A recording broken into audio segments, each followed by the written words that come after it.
Hey fellow gamers, welcome to Gaming Basics, your one-stop solution for mastering the essentials. Let's dive in and level up together. In this video, I'm going to show you how to craft Agnidus Agate Gemstone in Genshin Impact. To do so, you first need to launch a game via the Epic Games launcher. Once you're in-game, search for a crafting table, which looks like this one right here. Go near it and then press F to interact with it. So here are all the items you can craft in this crafting table. Here, search for Agnidus Agate Gemstone, which is right over here. Click on it. So the crafting materials required are 3 Agnidus Agate chunk. So if you have this in your inventory, just click on this craft button right here. So to craft this, it's going to cost 2700 mora. Just click on this confirm button and the item will be added to your inventory.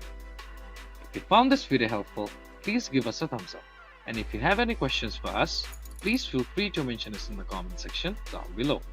Also, don't forget to hit that subscribe button and ring the notification bell so you never miss out on our latest guides and tutorials. This has been your host Ace. Happy gaming!